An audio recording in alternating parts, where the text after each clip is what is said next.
Bloomberg Audio Studios. Podcasts, radio, news. Now, your party has been very clear that you're willing to lead a government on your terms. You've put forward your own budget proposal. But why should Emmanuel Macron pick somebody from the Socialist Party to be Prime Minister? Because Emmanuel Macron needs stability. He has another 2 years to run. And I think he cannot afford to be changing his prime ministers every year. It's not good for the economy. It's not good for the country. We need visibility. We need stability. And given the results of the last elections, the left came first. It should have been called to government. It wasn't.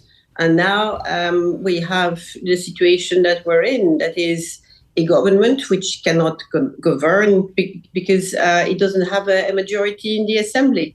Of course, the left that won the election is an alliance that's no longer in existence. The far left party, Francois Bayrou, has pulled apart from your party and the Greens in that alliance. So the numbers don't stack up in exactly the same way. But can your party build a working minority in Parliament? You know, we've already heard doubts from the centre-right Les Républicains, your traditional political rivals through modern French political history, who've said that they won't participate in a government that's led by the Socialist Party. Could the Socialists do any better when it came to the parliamentary arithmetic? Well, I think we have to draw the lessons from Mr. Bayrou's methods, which was to just decide on his own, believe that he can go to the country by, being on television. I think he gave interviews to every single newspaper and TV channel, and felt that the people might turn against the members of parliament, but that's not the case. That was not the case. So I think we have to change drastically.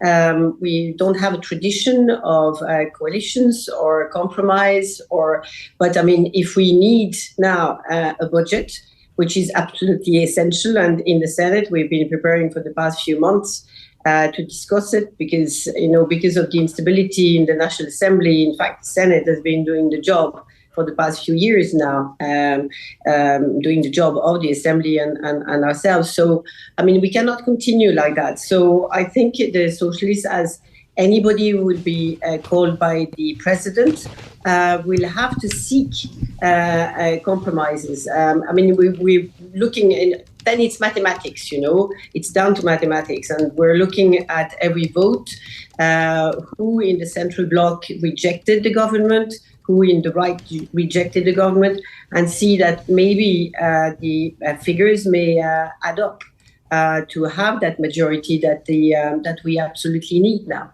We spoke to the Vice President of MEDEF earlier on the programme, who said that a socialist government on the current budget proposal would be a catastrophe.